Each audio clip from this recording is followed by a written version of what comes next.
най-монтесори нещо е да го пуснеш в гората или на поляната. Монтесори ли беше соца? Защото за мен до голяма степен си беше монтесори. Пуснат си да се спасяваш от малко, както си знаеш.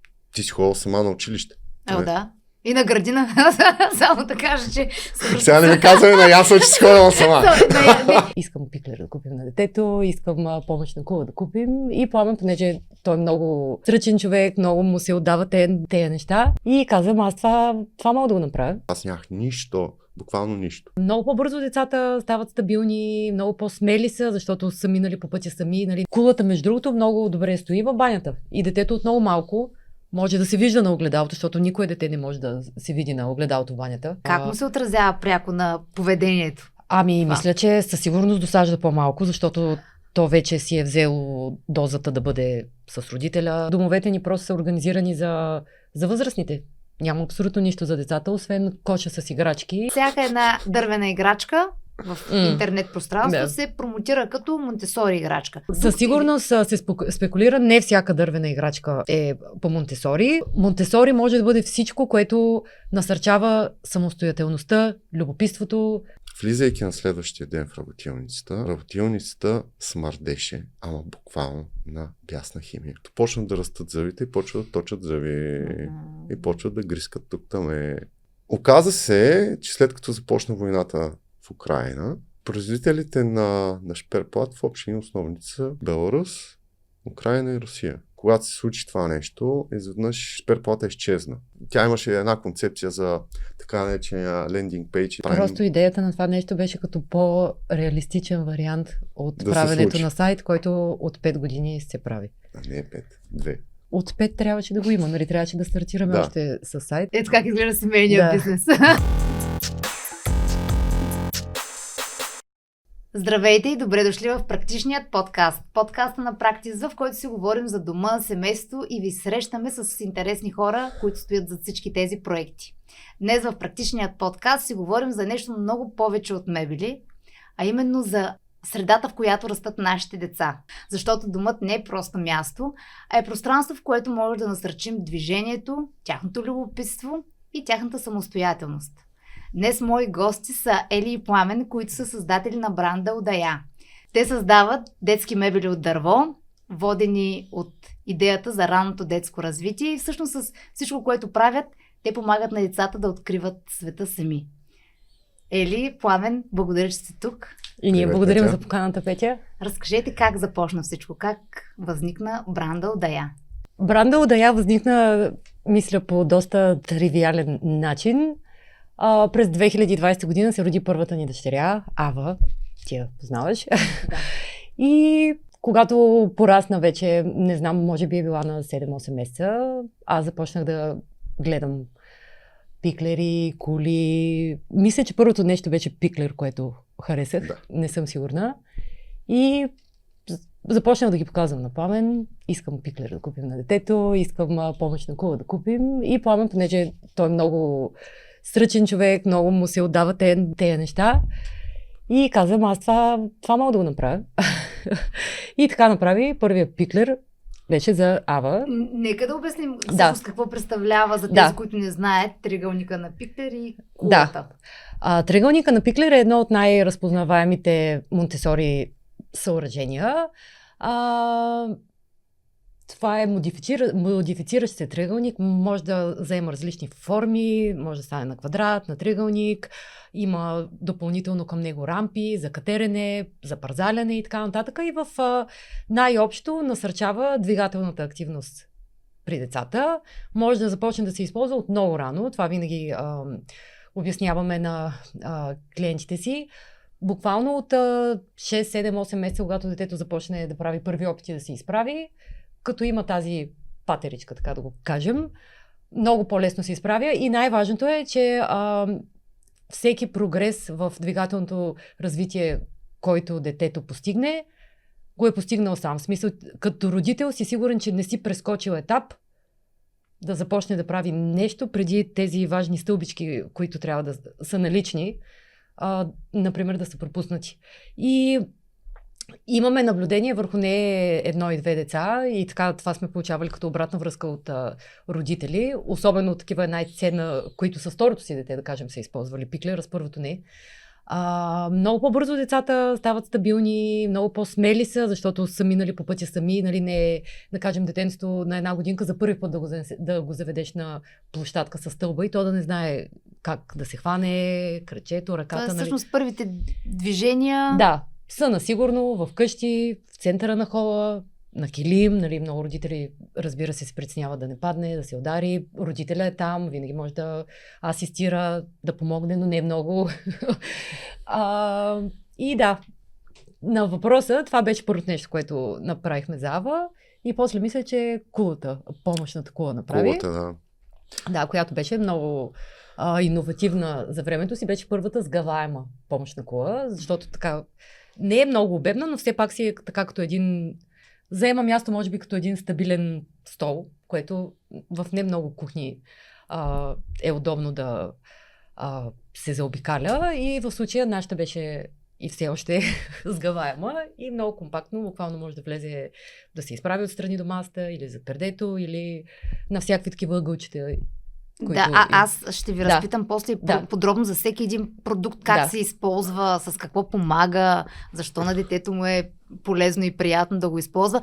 Но преди да минем към тази част, искам да ви попитам, това ли е основното ви занимание? С какво се занимавате допреди това? И в момента двамата ли развивате бранда? Да, и двамата развиваме бранда. Грубо казано, тя е човека в социалните мрежи, аз съм човека в работилницата. И оттам насетне се допълваме, като тя до голяма степен поема всички заявки, отговаря, колкото може. Комуникацията с клиенти е? Да, е поверена на нея. Вече дизайна, функционално и така нататък, всичко свързано с производството на тези мебели, съм аз. А ти откъде ги имаш тези умения? Допреди това с това ли се занимава? Това е всъщност, това е дълга история, но кратката версия е, както каза Елена преди малко, 2020 по време на пандемията, роди се Ава, баш пандемията, 26 март, 2 седмици е така, ни затвориха и тя се роди. Като бяха призивите не излизайте. Не излизайте на тези мемета. Помня го много добре в периода. Ние чакахме да излизаме. Ние чакахме да излезе Ава. Тогава и пътувах супер често Пловдив, София, понеже работата ми е свързана и все още до голяма степен е свързана с търговия в сферата на телекомуникациите. И дойде един момент, в който въпросната фирма тогава, за която работих, казаха, всъщност тя работа много намаля, това се случи в края на 2020, нямаме възможност вече да ти осигурим това, което ти искаш и съответно трябва да се разделим. Но понеже аз съм, да кажа, технически грамотен човек и обича да учи. Такъв човек, който обича да учи. И нещо, което винаги ме е влечало да правя нещо с ръцете си. От, да кажем, тинейджър или по-скоро, като започнах студент, си казах, окей, аз съм с икономическо образование, но това не е нещо, което мен ме влече истински. По-скоро искам да се занимавам с производство. И някакси така се напаснаха нещата, че в правилния момент ми казаха довиждане и аз си казах, окей, Пламене, синовете си, трябва да правим нещо. И поех инициативата от буквално човек без никакво пространство за работа. Почнахме от една стая, буквално стая на бъдещата ни къща в Марко, която тогава започна строежа и все още се строи, но може би ще направим някакви допълнителни видеа. Това е интересно, да. Сигурно. Така, почнахме от една стая, започнах да купувам всякакви инструменти, които според мен са ми нужди, от орбитален шлайф, винтовери и така нататък, защото аз нямах нищо, буквално нищо. Имах някакъв комплект отверки и това беше. Там насетне си казах, окей, дай да видим, тя ми показа няколко снимки, какво трябва да се случи. И оттам наседне започна търсене. Аз показах няколко снимки какво искам, какво е трябвало да се случи. Това е точно класическия пример. Жената е двигателя, мъжа кара колата и много добре си се сработили до момента. И всъщност оттам тръгва идеята за Удая. То много бързо стана. Фактически ние след като направихме на Ава нещата, после няколко приятели си купиха за техните деца. Но поръчаха на вас да ги направите? Да. Си купиха за тях и после... В рамките на 3-4 месеца. И това ли беше момента, в който се каза, това може да се превърне в бизнес? Не, той беше убеден, даже преди това бих казала. Аз така съм малко по-скептично настроена и малко съм склонна минорна да бъда, но той от самото начало беше абсолютно убеден и все още, все повече, защото вече бизнесът е на различно от тогава ниво и работилницата, за нея ще кажем малко по-късно, но той абсолютно винаги и сега го казва, когато аз имам традиционните си моменти на спадове, че има много потенциал. Да. Аз го виждам потенциала, но все пак и аз го виждам и просто сме от много време сме на ниво да буквално постовете във Фейсбук ги задържам и не поствам толкова често, колкото по принцип трябва, за да поддържаме алгоритъма и така нататък, защото буквално след всеки пост има поръчки, с които той се справя на цената на 7 дена работа в седмицата. Той толкова работи. Много рядко има ден, в който или половината събота ще остане вкъщи, или много рядко. И просто до краен предел.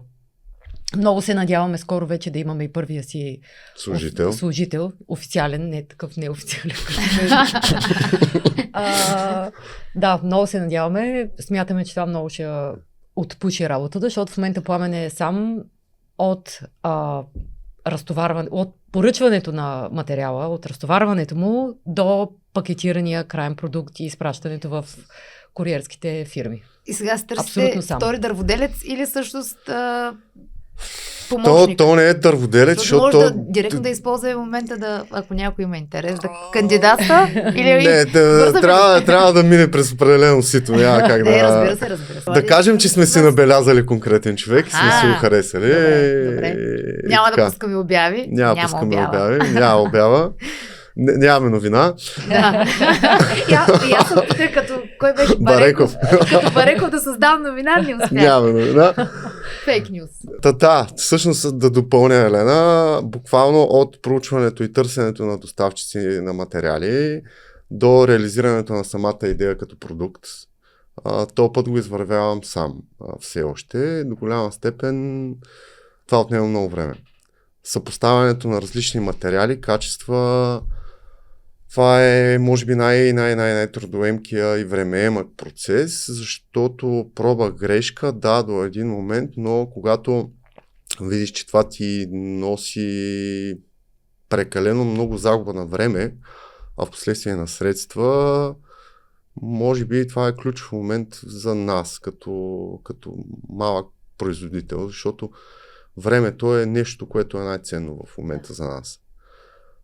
И това наистина почна да тежи много, защото потенциала за мен е огромен, който има, както каза Елена, и развитието си зависи от нас изцяло, да направим една следваща стъпка, която да ни отличи от всички останали. Тоест от една хоби, буквално работилница от стая, да минем на ниво цех с процеси и така нататък.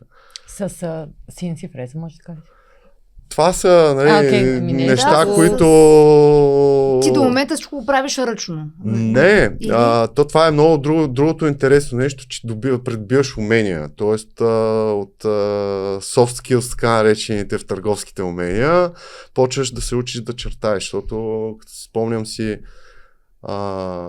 като начертах на един лист кулата как трябва да изглежда, аз си направих проучването и си написах домашното какво аз искам и какво трябва да бъде и съответно прегледах половината интернет, кое би ми допаднало, кое е функционално, кое не е функционално, защо трябва да е така и да е достатъчно естетически издържано. Това беше много важно нещо. Освен да е достатъчно здраво и надежно, да изглежда и готино.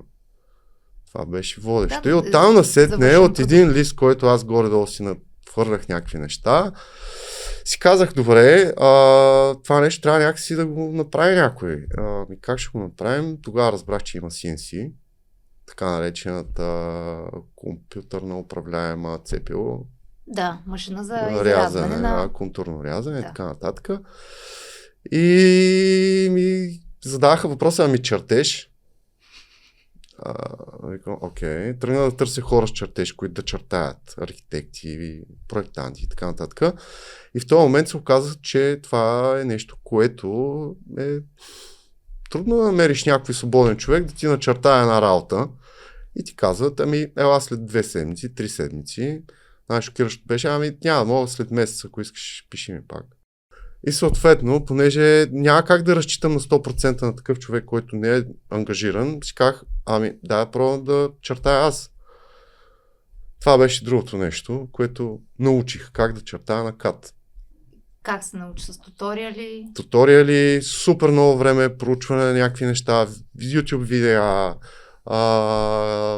проучване на определен софтуер, който на мен да ми допадне. Защото CAD софтуер като CAD софтуер, то е много общо понятие. Аз се спрях на един конкретен, който беше достатъчно интуитивен за мен. Защото нямах уменията и не се чувствах сигурен да се хвърля в AutoCAD сферата, която там е тотално за професионалисти. На онова време, като си връщам лентата, се спрях на нещо, което е на мен да ми допада. Се научих да чертая. Впоследствие почнах да съобразявам някакви неща, които са важни от чисто функционална гледна точка и конструктивна. Защото това нещо да бъде правилно проектирано, може би е много по-важно от как ще изглежда. Защо? Защото самите мебели като мебели трябва да са преоразмерени за натоварването, което имат поне 3 пъти. И това е някакъв златен стандарт, който трябва винаги да се спазва. Материалите, които се използват, трябва да са достатъчно надежни и здрави. Определено това беше геймченджера, в който си казах, добре, ако продължаваме да го правим това нещо, това е година след като направих работилницата в стаята, трябва някакси вече нещата се случват по по-различен начин. До голяма степен тогава всичко беше на ръка. Правих някакви неща, обаче това отнемаше супер много време. Шаблони, пробвах с ръчна фреза, но там няма как да гониш точността, която трябва да бъде. И все пак за серийно производство. За серийно производство е абсолютно невъзможно това нещо да го направиш на ръка. Абсолютно невъзможно. Няма да е рентабилно, най-малкото. То е времеемко. Да. Буквално рентабилно. Да. И другото нещо е, че на пръв поглед изглежда, като кажеш, тея дърводелци, всъщност положението с мебелите е много специфично, защото понякога части от милиметъра са критични, за да пасне правилно нещото, което ти си създал като продукт, за да изглежда готино и да ти допада на тебе най-вече. Аз имам една максима, която ако на мен не ми хареса и понеже моите критерии за качество са доста завишени, може би заради това хората го оценяват. Да, това е важно, освен още повече, че вие все пак създавате мебели за деца. Предполагам съображенията ви там за качествен продукт, за сигурност са много. Предполагам, че твоя идеята за името Удая, откъде, преди да тръгнем вече да се потопим в продуктите и в производството, откъде идва името? Как разбра, че е моя идея? Сигурна съм. Значи такива идеи обикновено от жените идват. Не е ли? Права си моя. Женска интуиция. Да, Удая мислихме име много кратко, защото трябваше да регистрираме фирмата вече няколко месеца след това. Или логото беше преди фирмата? Логото беше преди. Логото беше преди фирмата. Да. Значи лого трябваше да мислим, нали? Да. И аз тая дума Удая, това е много странна история. Аз съм от Пловдив, от този край. Баба ми беше в град Съединение близо до Пловдив и там тази дума се използва. Ти знаеш ли какво значи удая? Стая. Браво. Ето, това е третия човек, който знае за тези 6 години. В моя край, Хасовския край, също е, поне там. Явно, значи от София думата, никой не не знае. Използват много, това е много стара. Това е архаична дума, да, но аз си спомням в смисъл... Не е българска. Тя е с турски произход. Да, всъщност Свиленградския край, ние сме се до Турция. Да. И когато вече избрахме името и нали, приятели ни питат нали, какво е името, удая и тя, много интересно, какво значи? Първи, втори, пети, десети, честно ти казвам, ти си третата или четвъртата за всички тези години, която знае какво значи удая. Интересно. Не съм се правила проучване, само да кажа. Да, и явно в този край я знаем. И просто ни се стори благозвучно, кратко, отличаващо се... българско-турски произход. Въпреки, че то се част от историята и така, че дума, си е... Да. И звучеше хареса ни, да. И искахме да се отличим по някакъв начин от всички колеги, нали, които вече имах имената с Тойс и така нататък, като окончание. Да, американския подход. Да. Как да го кажем, не знам, модерен такъв. Да. С така класическа, позабравена българска дума от турски произход. Да. Така да го кажем. И някакси мило звучи, защото удаята обикновено е била така. Те повечето стаи са били мънички, уютна, китна, с някакво огнище. На мен такова усещане ми носи и някакси ми се стори подходящо за... Интересно, да. И по време на пандемията, нали, до голяма степен удая, нали, самата дума означава стая, но в стая, която се правят много неща. Всекидневна. Спиш, готвиш и така нататък. Така са били стаите. Стая за всичко. И някакси по време на пандемията, понеже до голяма степен всичко се правеше. Не, аз не съм имала такава асоциация, но може да се погледне и това го имаше, че... А какво означава всъщност мебели, които подпомагат детското развитие? Да започнем така оттам. Основните ви продукти, атрактивните, така да я кажа, са триъгълника на Пиклер и кулата. Разкажете сега за тях и какво означава това да подпомагат детското развитие. Всъщност последната година-две най-така разпознаваемия ни продукт смени се първото място. Вече не е кулата или Пиклера, а са така популярните легла с къщичка отдолу, които са ниско, близо до земята. Както на този тип легла, така и на кулата, и на Пиклера. Основната идея е максимално самостоятелността на детето да бъде насърчена, естествено в безопасни граници за него. Също е хубаво границите да са съобразени за нервната система на родителите. Аз това съм го казвала на клиенти за кулата, особено когато е подарък. Нали, ако майката си я купува, добре е да е наясно с това, но ако имаме поръчка за подарък, винаги казваме, моля ви, изяснете с човека, готов ли е да има такава кула. Защото когато детето е поставено на кулата, нали, той е на равно ниво с родителя, с плота, активен участник става от всичко, което се случва на плота, готвене, рязане и така нататък. Това е супер в един момент, но допреди да стане толкова добре има цапаница, бутане, разливане и така нататък. И много майки не биха понесли това, което е напълно окей, в смисъл зависи от капацитета на майката в този момент или като цяло, без значение. И винаги, когато е за подарък, настояваме да изясним, защото просто е много вероятно да се подари едно такова съоръжение и да стои във ъгъла, което тотално обезмисля идеята.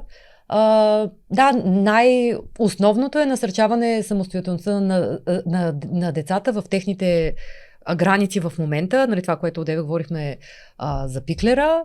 И даване максимално възможност детето да бъде включено в живота в къща. Нали? Ти също имаш малки деца, знаем, че те с всичко друго играят, с играчки най-малко, всичко друго е по-интересно, така че при наличието на такива съоръжения много по-естествено стават част от кулата, между другото, много добре стои в банята. И детето от много малко може да се вижда на огледалото, защото никое дете не може да се види на огледалото в банята. А те от каква възраст така спрямо продукта могат да бъдат използвани? Сега за Пиклера ти каза буквално в момента, в който тръгне да се изправя? Пиклера буквално до 10, 20 и 50 години, защото пиклера после може да се трансформира в шведска стена, която може и родителите да използват, и тинейджери и така нататък. А кулата буквално преди годинка. В смисъл въпросът е детето да може да се покачи на тези стълбички и после да слезне назад. Разбира се, родителите са притеснени в началото, но истината е, че като се довериш на детето с помощ в началото и когато родителя е сигурен, че детето може да го направи сам, от много малки могат да използват. А и ние имаме 2 модела коли. Едната е с 1 ниво на стъпалото, на което детето стъпва, а другата е с 3. И реално, когато е мъничко, стъпалото е максимално нагоре, за да му дойде плота така на оптимална за него височина. Като стане детето по-високо, се сваля на средното. В момента ти знаеш, нашите деца са на 6 и на 2, кулата с 3 нива и двете си имат най-удобна позиция. Нали, на Ава е най-долу, защото е висока, на Елия, понеже е на 2, е най-горната позиция и тя е оптимална така до тук. Значи, вие освен, че ги произвеждате, си ги тествате буквално всеки ден в къщи. По твоите наблюдения, по вашите наблюдения, какво помагат?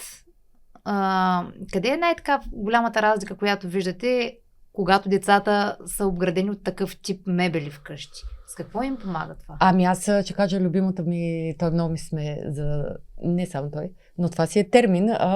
Емоционалната чашка на детето, някакси естествено и реално без екстра усилия от страна на родителя и по органичен начин се напълва, когато той е включено в живота в къщата, в готвенето, в... Как му се отразява пряко на поведението? Ами, мисля, че със сигурност досажда по-малко, защото то вече си е взело дозата да бъде с родителя, да я прави с него, въвлечено е, нали, за него това е игра, да реже, да готви, да къса магданос или там каквото е маруля, без значение. И след едно такова действие, то после е много по-готово за самостоятелна игра. Докато знаеш, нали, като готвиш и просто нямаш възможност да обърнеш внимание на детето и само го не подритваш, но почти, нали, чакай, сега спри, изчакай, малко съм готова. Дали първо, че всичко се вдига много и после детето е още по-изискващо, още по-очакващо внимание, защото то наистина детето е било само през цялото това време, докато ако се включи в този процес, после обикновено то е окей да има самостоятелна игра. така прословутата самостоятелна игра, която... Аз искам да допълня нещо тук и като пример от живия живот, защото подценяваме децата, според мен. Точно това ще я да питам тук. Ние понякога пречим ли им с развитието? Ние подценяваме и по-скоро правилната дума е подценяваме. И подценяваме и им пречим на развитието. Да, те са свързани малко. Благодарение, може би на това, че Ава използва от малка кулата, успя, аз това винаги ще го давам като пример, успя на 2 години и половина с минимална помощ да направи бъркани яйца. Сама. Браво!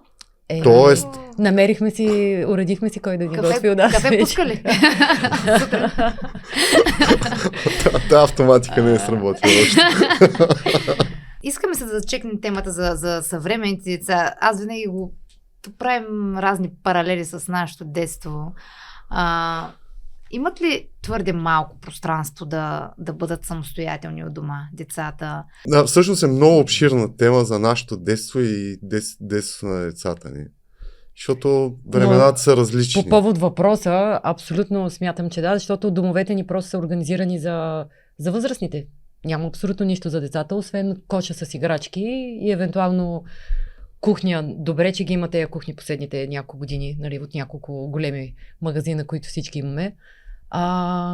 Но реално къщите са организирани, апартаментите ни са организирани за големите. Нямат, играчките им не са на тяхното ниво, освен коша с играчки, нали, който този хаос, това не значи, че детето ще играе повече, като има повече играчки. Напротив, колкото по-малко са играчките, ако са 3 или 4 играчки поставени на рафт, който е на нивото на детето, то много по-лесно ще направи избор с коя от трите играчки иска да играе, освен ако е един кош тип, изсипваш го, вътре има 70 неща и то почва да рови. Нали?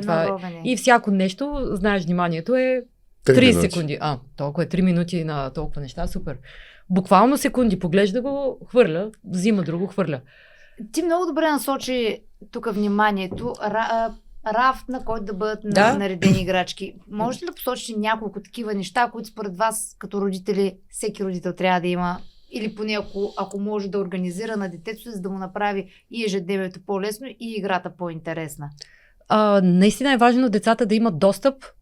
Това също насърчава тяхната самостоятелност, самостоятелен избор. Ние произвеждаме такива ниски рафтове, които са отворените Монтесори рафтове. Нали, тяхната идея е точно така да е отворено, детето да го вижда, нали, не да има 50 неща на него, защото тогава вече съвсем друг... Усещането. Да, усещането е съвсем различно. Колкото по-минималистично е жилището като цяло, аз това със себе си го наблюдавам последните години, макар че след появата на децата ми е много трудно с минимализма, колкото и да се опитвам. Нали, то най-важното е, като тръгнеш по този път, да спреш да купуваш. Много голям успех имам с това последните години, но просто магически от някъде се появяват постоянно неща. Всеки рожден ден носи... И една Коледа, един рожден ден са напълно достатъчни за цялата година, да. Насочи вниманието към Монтесори. Сега на мен ми прави впечатление, и вашите деца се обучават по Монтесори, и моите деца. Прави ми последните години впечатление, че някакси малко се спекулира с термина Монтесори. Искаме се това да го изчистим, защото всяка една дървена играчка в интернет пространство се промотира като Монтесори играчка. Има хайп, така да го кажем, хубава българска дума. Относно Монтесори, играчки, подход и така нататък. Крайно време беше и в България да стане популярно това. За мен Монтесори не е нещо ново. Аз с Монтесори философията така в най-елементарен вид, буквално съм знаела сигурно 3 изречения, но преди 26-7 години, когато сестра ми замина да учи в Германия, тя започна да гледа дечица в едно семейство и впоследствие в друго, впоследствие и аз живеех там и съм гледала деца. Там всички деца, такъв е стандарта, в смисъл градините са организирани Монтесори, такова е обучението. Така че за мен това не са... Това е, като съм била на 20 години, тотално не съм го свързвала, нали, с мои деца, не съм имала опита от първа ръка, но да, в България последните години е така... Но някакси почна типично по нашия стил, почнем за всичко да го използваме, само за да продадем продукти. Със сигурност се спекулира, не всяка дървена играчка е по Монтесори. Общо взето, пак го казвам, Монтесори може да бъде всичко, което насърчава самостоятелността, любопитството на детето. Нали. Монтесори ли беше соца? Защото за мен до голяма степен си беше Монтесори. Пуснат си да се спасяваш малко, както си знаеш. Не, то по-скоро с някакъв вид самогледане. Ние се гледахме долу пред блока. Сещаш се. И ти учиш движение. Ти учиш движение от по-големия. Аз пред блока не съм излизала, аз само на село излизах. Ма пък как излизахте? Не се прибирах още. Пред блока ни ми беше интересно. Наистина, в общи учиш от по-големите. Там видиш нещо някакво така. Сега факт е, че средата и времето е различно. То много трудно се сравнява такива. То няма база за сравнение. Да. Тогава и сега. Нашето детство и тяхното детство. Ти си ходила сама на училище. Да. И на градина. Само да кажа, че... Сега не ми казваме на ясно, че си ходила сама. Изобщо не съм ходила на ясно, но последната група от градината се прибирах сама. И помня, че родителите ми тогава подписаха декларация, че са съгласни. Около 1 месец всеки ден ходих с баща ми по определен маршрут, да мога да се оглеждам наляво и надясно дали има коли.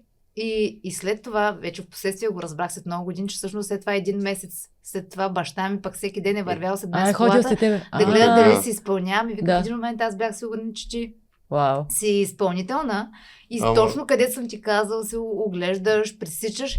Ама някакво разстояние е било, не е блока да е до градината. Поне 15 минути пеш. Вау. Цял друг квартал. Оле! Но говорим много. за където силен град, нали, не е голям град, но си има пресичане на главни улици. И повече най-хубавото ми, сама изявих желание да се прибирам сама. Защо? Защото родителите ми идваха да ме взимат почти последна всеки път. И аз всеки път вече съм се наиграла, искам да се прибирам и ги чакам. И ще я кажа, гледам с часовника. Не си гледам часовника, но да, кога ще дойдат. И един път им казах, просто не мога, когато се наиграят. Аз се прибирам сама, знам си пътя. И всъщност най-хубавата част беше вече, че когато нали... Ти се довериха? Да, довериха ми. Сама си ходих понякога. Някой път ме водиха, но сама си отивам. И след обед всички играли. Аз по някакво време си казвам, аз тръгвам, госпожа. И те, чао. Леле. Так се прибирам сама вкъщи. 90-те бяха Монтесори. Не, много различни. Най-Монтесори нещо е да го пуснеш в гората или на поляната. Сега, естествено, като е обвързано с съоръжение, трябва да е от естествен материал. Даже нашите продукти не ги боядисваме, а импрегнираме с едно масло, което е сертифицирано дори за контакт с храни. В смисъл, не е максимално най-безопасното нещо, което може да се направи за мебел, който ще се използва от деца. Защо го правим това нещо? Да, ние с тебе така имахме преди време един бърз разговор по тази тема, точно с обработката на дървото. Я разкажи решенията, които сте взели, защо са така. Първо, си казах, че ще бъдат тотално натурални нашите мебели. Обаче, след обратна връзка от клиенти, казаха, не е много окей, защото дървото попива, цапа се по-лесно и така нататък. Имахме така наречените научени уроци в движение. И започнах да проучвам какво и по-скоро с какво трябва да обработвам на дървесината, за да бъде съответно максимално безопасна. Почнах да търся продукт. Кой продукт? Максимално натурален. Първоначално беше лененото масло. Защото това е друга съвсем, друга направо селена за маслата и така нататък, лакове и така. Оказва се, че олио, зехтин и така нататък, те не се изпаряват, а гранясват. Така, препоръчва се за обработка или нещо довършително, което е с масло, да е масло, което се изпарява. Тоест, лененото масло е такъв материал, продукт, който се изпарява. И така, лека по лека започнах да уча в тая посока. И лененото масло има си своите плюсове и недостатъци. Последствие реших, че трябва да намеря нещо, което да е така устойчиво, да го наречем. И намерих то не е лак, то е масло комбинирано. И на пръв поглед пише сертифицирано за детски играчки. Забравих сертификата, кой беше. Това значение, да. Да, но отваряйки кутията, намазах каквото намазах, обработих по спецификация и никога няма да забравя. Оставя го да съхне това нещо, защото трябваше 24 часа да съхне. Влизайки на следващия ден в работилницата смърдеше, ама буквално на бясна химия. И викам, чак малко. Какво става? В смисъл, ако това нещо в 24 часа смърди по този начин на бясна химия, това въобще не е окей. Това беше първият последен опит, който някакси се доверих на някакви такива масла, които уж са сертифицирани, т.е. не уж, те си сертифицирани, някой може би така да го кажем, научен човек и грамотен го е сертифициран това нещо, но си казах, това не е нещо, което аз и ние търсим като безопасност и затова почнах отново и стигнах до маслата за контакт с храни. И след известен път стигнахме до правилното масло, което първоначално обработката, след това дава много по-лесен и да го кажем, по-скоро лесен начин за почистване, съответно до импрегниране, ако се наложи. Защото и веднъж нанесено маслото, то няма мирис, дори няма и вкус. И понякога се е случило... Явно го е опитвала, аз не съм го. И случило се, да. Но водещото беше евентуално, че децата са любопитни и като почнат да растат зъбите и почват да точат зъби и почват да грискат тук-там. Това е много важно нещо, защото малко или много някакви части попадат в тях. Искаш, не искаш, завъртиш се, то загризало пръта и си чуеш какво става сега. Тук това правилно ли е, не е ли?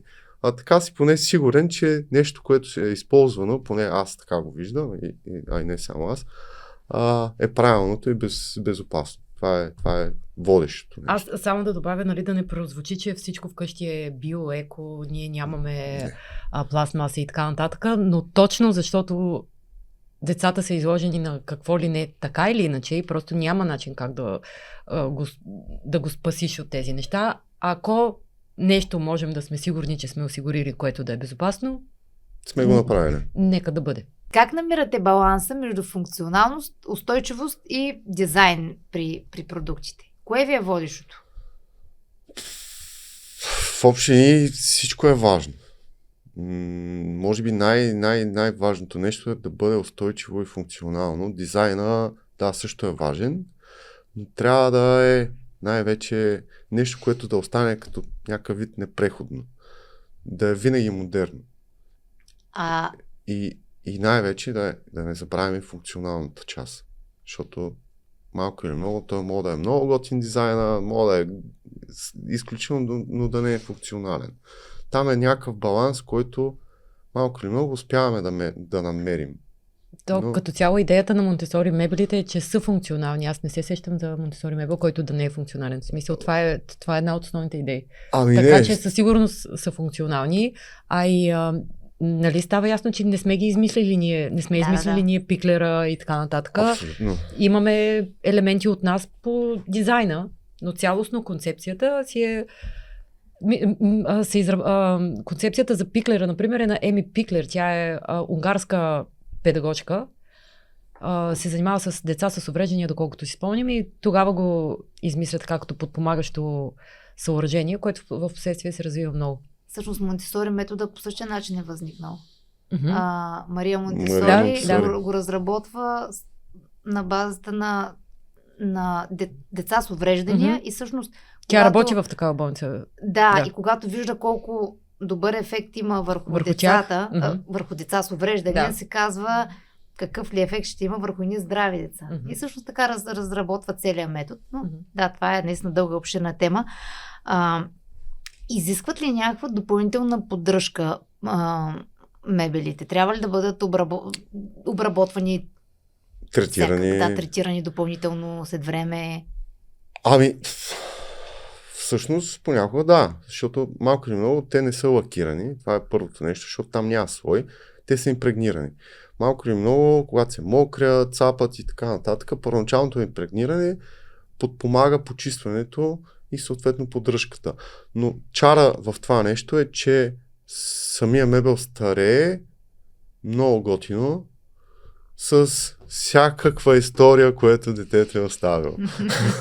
И въпреки това, чак толкова история, нали, ако се е поддържало с ледено масло, обикновено препоръчвам хората, защото това масло, което ние използваме, много трудно някой би могъл да си го има вкъщи. И с ледено масло е окей да е поддръжката, но искам нещо да кажа, много сме горди от факта, че последната година-две нашите мебели много се завъртат в групите за продажба, в устойчивата група. Не знам дали си в тези групи, аз съм в доста.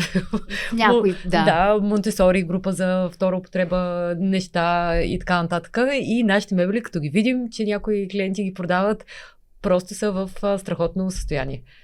Аз знаем, че ги използва, защото винаги си пишем с клиентите в някакъв момент, когато ги молим за снимки, разбираме, че се използва активно и като ги видим в групите буквално като нови, в смисъл продават си ги на стабилни цени, защото то си е там, то си стойността не му е по никакъв начин. Да. Не е загубил по никакъв начин стойност. Да, определено стойността на такъв тип мебели, произведени от правилните материали. Защо казвам правилните материали? Защото напоследък, може би последната година, явно поради този хайп покрай Монтесори нещата, много хора яхнаха тази вълна и почнаха да правят някакви неща от ПДЧ, МДФ и така нататък. Мебели, които те материали генерално не са подходящи за такъв тип мебели, поради своите особености. Така че, когато избирате даден продукт, който е наистина Монтесори, а не просто с Монтесори, това трябва да сте наясно, че материала, който е използван, е много важно да бъде правилният материал, устойчив. И затова не сме го измислили аз или Елена, че шперплата като такъв и то конкретно брезовия шперплат е може би най-правилният за този тип мебели. Основно с него ли работиш? С бреза? Да, брезов шперплат и буков масив. Може би това са двата материала, които са правилните за този тип мебели. Устойчиви и здрави. Какво ги прави правилни? Шперплата сме свикнали, може би от време, от когато сме били деца. Шперплата се едно си го представя. Аз имах такава представа за шперплата. Не само ти да ти кажа. Смисъл, не само ти. Много страниците на тези ъгловите легла, ако се сещаш, където ги имаше във всяка къща, мисъл най-долнопробното качество дърво. И когато каза, че от шперплат ще прави, викам, боже, аз буквално си представих онези, но се оказа, че изобщо не е това. Всъщност, да. Шперплата какво представлява? Това са нечетен брой пластове, които са напречно слепени. Напречно, т.е. един лист е така, следващия е напречно. Така. И така, нечетен брой. Те винаги са нечетен брой. Това нещо дава първо допълнителна здравина, от доста по-сериозна здравина спрямо масив, ако се използва такава тип същата дебелина плоскост. Отделно това обработката му е сравнително трудоемка, но завършеният вид е страхотен. Било на досек, на допир. Това може да постигнеш много готин, буквално завърших на мебел. И съответно си стои много готино натурално. Няма нужда от боядисване. Нещо, което също не смятам, че е някакво готино такова да боядисаш естественото дърво и ти го криеш. За какво? Смисъл, нишката. Това е. То е уникално само по себе си. Се отплеснах относно материалите. Ти пита... Да, кой го прави правилен? Кой материал Кой е правилният материал? Шперплата е такъв. МДФ-а какво представлява? Това е, все си представи пресована хартия. Той е с лепила, той е микроскопичен, съответно лепилата там обикновено са примерно формалдехид, търа и така нататък. ПДЧ-то, този е материал супер рехав, корпус на мебел, той не носи под никаква форма на неустойчив. No. Ако не го кантираш, но дори да го кантираш, това нещо при първото по-сериозно намокрене или удар случайен, след това ще се подуе. И той няма стойност в него. Това е като избор на материали. Вярвам, че шперплата не е шперплата от едно време. Едно допълнение. Оказа се, че след като започна войната в Украйна, производителите на шперплат в общини основните са 3 страни. Беларус, Украйна и Русия. Съответно, когато се случи това нещо, изведнъж шперплата изчезна. Това, който малко или много е бил замесен и си е търсил шперплат за дадено нещо тогава, 2022, особено в средата, това нещо изчезна като продукт, като материал. То го нямаше. И в края на годината, по едно време, аз наистина се замислих какво правим. Тоест, мислих си, че няма как да продължим да произвеждаме този тип мебели, защото бяхме изпаднали, аз лично, в някаква тиха лудост. Какво правим? Материал го няма. Основната ти суровина. Да, просто нямаше. И да, бях на ръба да кажа стоп, край. За добро или лошо, тогава все още нямахме чак толкова много поръчки. Да. Имахме достатъчно поръчен материал и просто това ни позволи да продължим да присъстваме и да се занимаваме с това.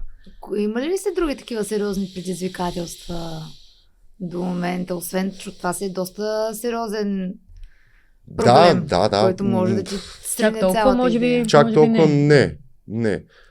То това е основното, защото ние разчитаме на де-факто два типа материал. Аз сещам за едно предизвикателно нещо. Още докато беше в първата работилница в тази стая и тя беше много малка. Не знам колко квадрата е. Не знам. Под 10 беше. Да, но в смисъл Да кажем 10. така дълга. Да. И работната маса беше в центъра, така тезгях, нали, тези неща. И тогава започна да прави леглата, които, нали, едно легло 90 на 200, то най-малкото трябва да завъртиш градата по някакъв начин. И си беше предизвикателството просто да ги прехвърля, да ги върти, да така. И да, тогава вече назря категорично идеята, когато видяхме колко много интерес има към леглата, че работилницата трябва да смени локацията си. И тогава намери много хубаво Сега помещение. всъщност, как изглежда работилницата ти в момента? Къде се намира? Намира се в колоритния пловдивски квартал Кючук, Париж. О, супер. Да, това отнем доста време, между другото. Първо, в момента на озряване на идеята, че трябва да смени локацията, защото вече не е подходящо това нещо като пространство, работно пространство.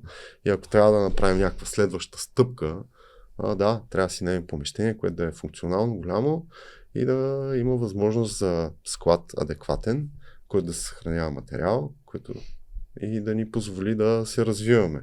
От техническа гледна точка, последните 2 години много неща се случиха. Вече си имаме собствено CNC и много други такива машини, които ми улесняват. Много така хубаво проследяваш, между другото, как се развива един бранд от нулата и може да стигне вече до ниво на серийно производство. Така Да. се каже. Това е много интересен момент и проблема на растежа. Аз бих го нарекал, ако правиш нещо за себе си, DIY проект, ти влагаш примерно инструменти, които имаш, по начина, по който можеш да го направиш. Но, прехвърлено това нещо през призмата на серийно производство, евентуално минаваш на вече стъпка нагоре, виждаш, че това не е изпълнимо в обема, в който трябва да се гони това нещо. И затова лека по лека, по естествен път, както ти каза, почваш да инвестираш в машини, оборудване, технология. И в един момент, връщаш лентата назад, си казваш, оле, сега няма да правя реклама, но в магазин, който продават кремвирши, продават и такова оборудване, започнах си с... И пекар да има. И пекар да има. И си вземаш оборудване, което малко или много, да, не е лошо, но не е това, което трябва да бъде. И в магазин като вашия, да, някой би си взел инструменти, които малко или много да тръгнат лека по лека по стълбичката в тази посока. Тя вече специализирано оборудване, което е... Да, вече такива големи CNC машини, чакай, че аз казвам CNC. И не само CNC, не само CNC, но отрезни машини и така нататък. Там вече влизаш в една друга сфера, където са съвсем различни мащабите и начина на работа. Като все пак това е семейен бранд. Къде намирате баланса между личния живот и професионалния? Трудно ли се запазва? Не е лесно. Като цяло често не го намираме. Трудно е, да, защото, както казахме, той е изцяло сам. В производството на мебелите аз отговарям на клиенти и приемам поръчките и с постовете в страница се занимавам. Аз пък от друга страна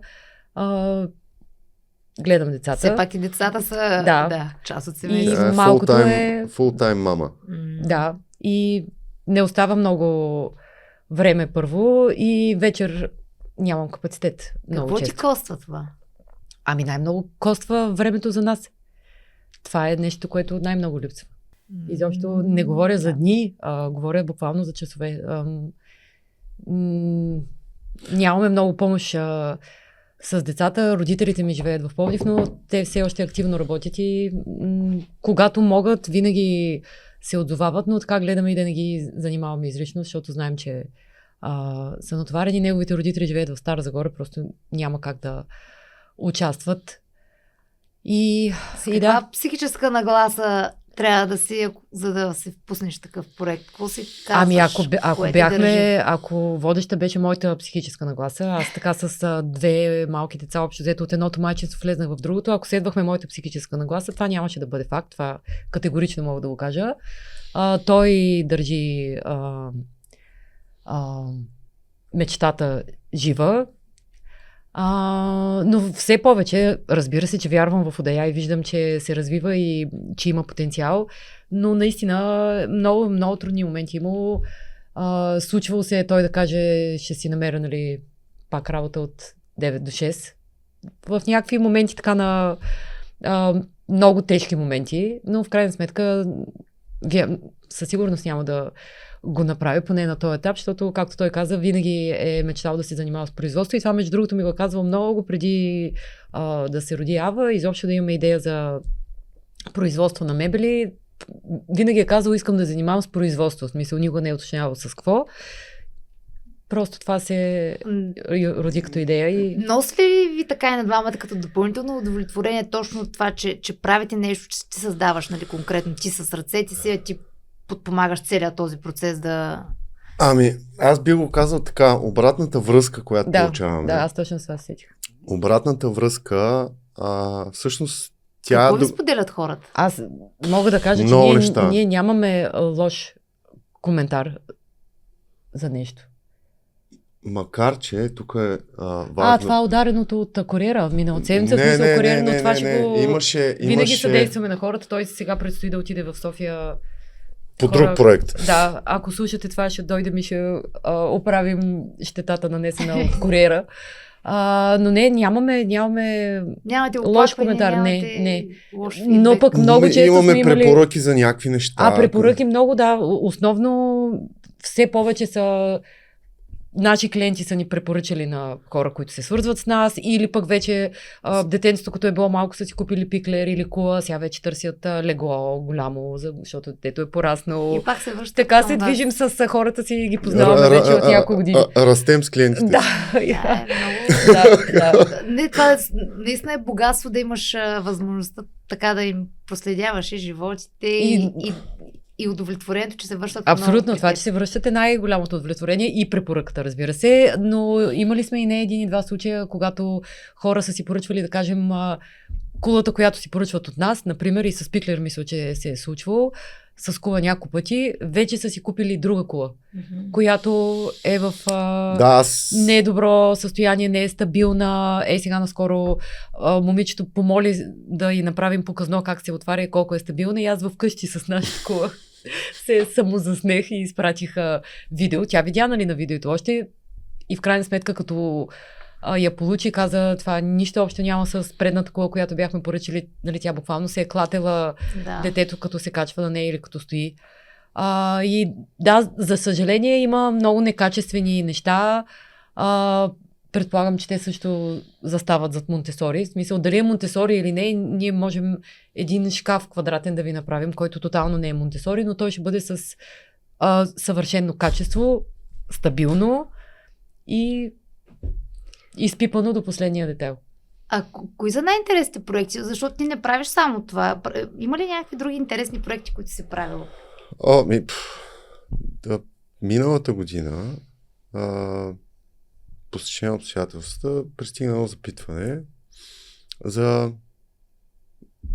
детски център. Това беше много интересно, защото трябваше да се направи цялостно обзавеждане на въпросния детски център. И съответно се оборудва с такъв тип мебели. Много се чуих дали се впусна в цялото това приключение, защото този тип мебели, които са Монтесори мебелите, са ясни. Но имаше нещо, което си беше чисто предизвикателство за мен. Аз обичам предизвикателствата. Това вече го разбрахме, определено. Да. Ти лечи. За рецепцията. ли го За рецепцията по дизайн. Дизайна беше едно, изпълнението беше съвсем друго, защото дизайнерите не бяха съобразили една конкретна част, чисто функционално. Ако мога да го опиша така, една голяма рецепция трябваше да виси във въздух. А то нямаше как да стане това нещо. Това бързо го изчистихме с клиентите, съгласиха се, съответно и дизайнерите се съгласиха с това мое предложение, че няма как да се случи, защото все едно като противотежест бяха двете неща. И основното беше, че тая рецепция беше огъната и тя трябваше да стане от шперплат, от едно парче. Като говорим за рецепция с дължина 2,50 и това нещо трябваше да е огънато, трябваше да е перфектно направено. Може би това е моята гордост от толкова прецизна работа, защото буквално беше с отстояние някакви части от милиметъра всичко, така че пасна от първия път. Това беше вау, аз си го спомням момента, в който се случиха, монтирах това нещо, и не само, но това заспа, ъгли, всичко и казах, леле, това е най-якото нещо, което ти мога да изпиташ като удоволствие, че си свършил работата перфектно. Аз си спомням много добре, Пламен, колко дена беше притеснен активно и вечер вкъщи, затова просто си спомням, че тогава ми каза, ако знаеш колко много неща могат да се объркат. Но в крайна сметка нищо за щастие нищо не се обърка. Той нищо не обърка, нали, аз не обичам така да се говори, нещата не се самослучват, той направи така, че нищо да не се обърка, но беше много притеснен. Наистина. Сега прави едно много интересно нещо. Фактически това бяха първите ни така по-големи клиенти няколко месеца след като регистрирахме фирмата, нали, за да можем да изпълняваме и корпоративни поръчки, и се свърза една директорка на Монтесори градина в София. В София, в Симеоново? Или къде? Или в Драгалевци? Да. И там Пламен доста неща направи тогава. И сега се свързаха с нас и фактически той в момента я прави, даже преди подкаста, в този цял един свободен час, който имаше между карането на децата и тук, той отиде да прави това.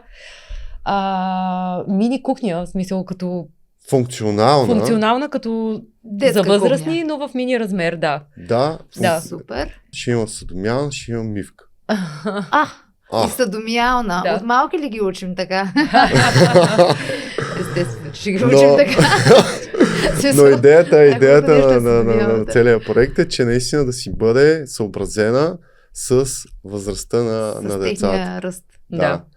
И съответно това е другото нещо, което ако не можеш да направиш въпрос да осигуриш безопасната среда, защото това е другото нещо, да осигуриш безопасна среда. Това ще бъде в детска градина. Тоест няма как да накачиш децата на примерно 10 помощни коли в една нормална кухня, която те да си мият ръцете сами, да слагат чашичини и така нататък.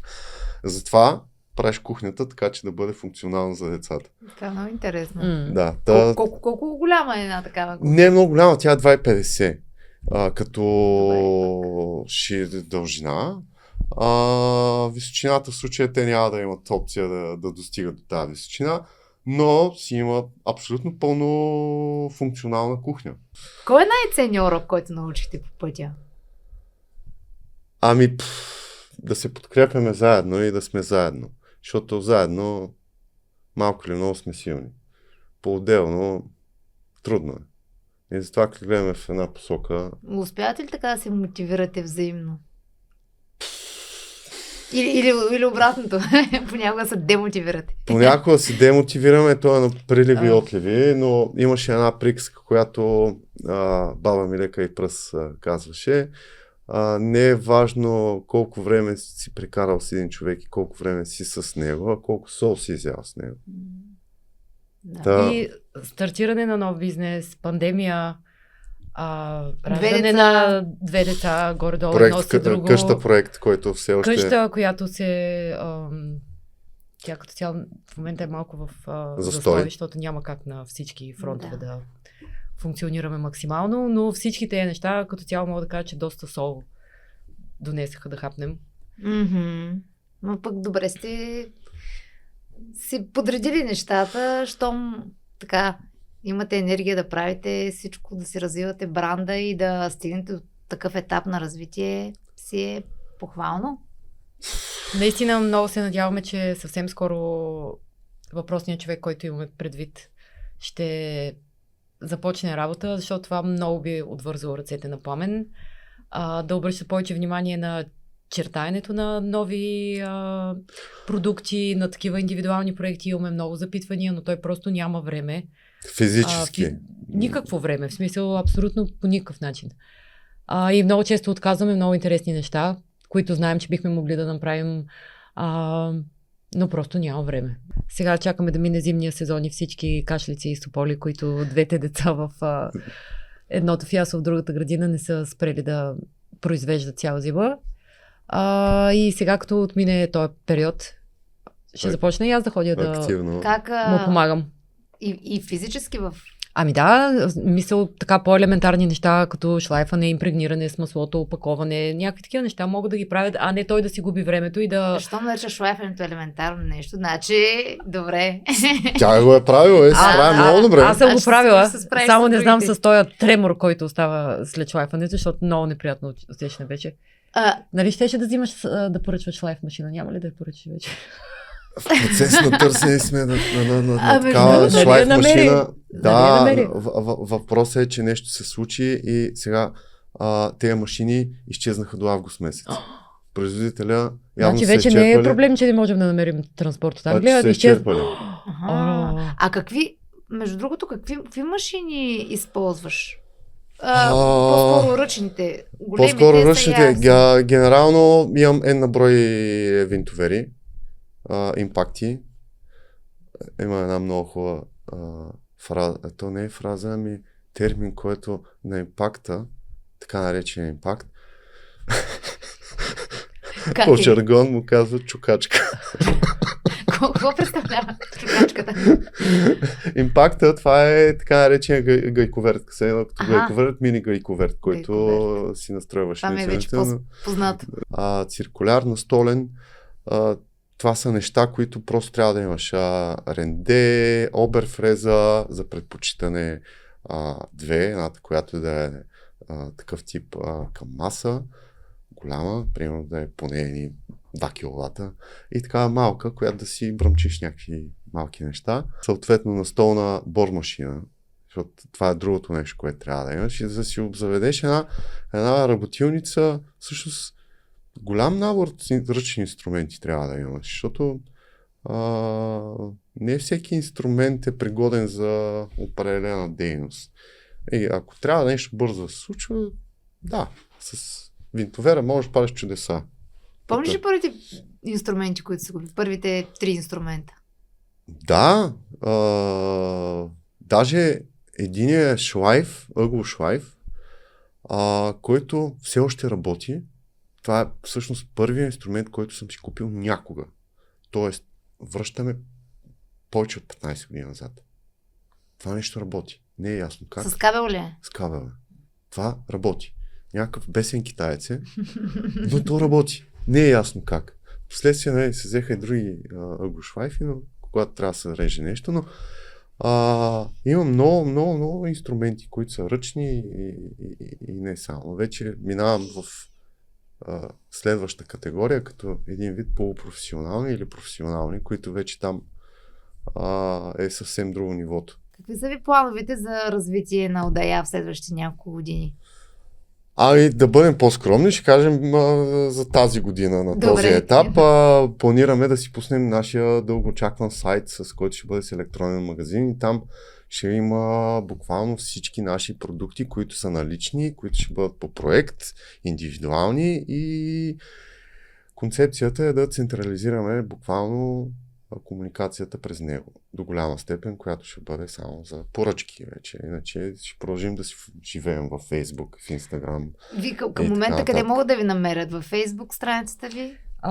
Все още имаме само Facebook страница и И Instagram. Instagram. Да, те малко са свързани. И FOEX. Да, ако пишете FOEX, ще ви отговори той. Ако Facebook ти? във Facebook, да, аз отговарям.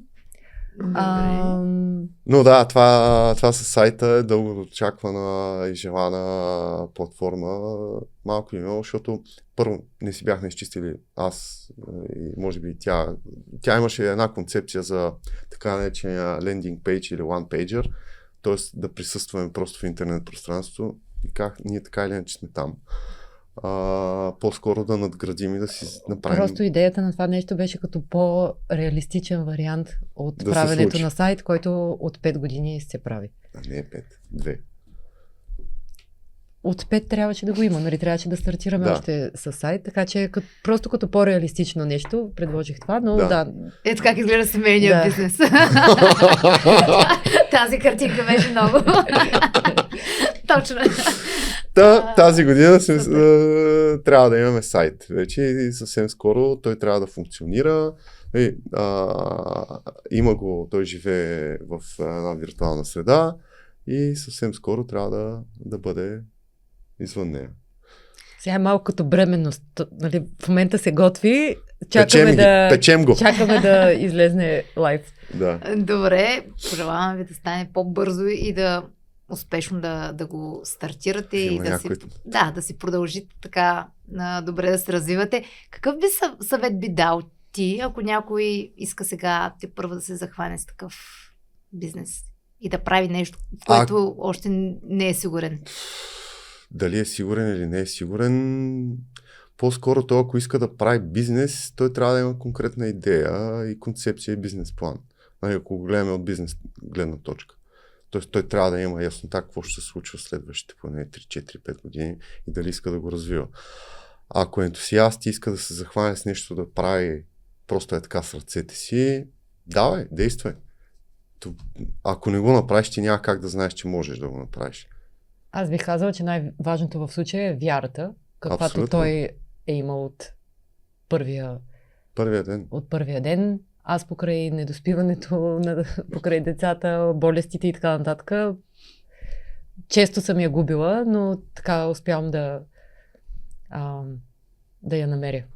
А ти какъв съвет би дала на родителите, които биха искали да насърчат самостоятелното развитие на детето? Сега като цяло не смятам изобщо, че съм в позиция да раздавам родителски съвети. Като приятелски съвет.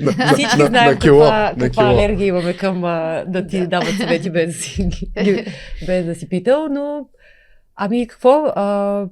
Хубаво е децата да са самостоятелни и много малко им трябва обикновено. Много малко повече вяра в тях, отколкото така ние сме свикнали да получаваме на нашето поколение и децата много, много, много бързо учат, нали? Не случайно, специално до 3 години детския мозък се нарича попиващия ум.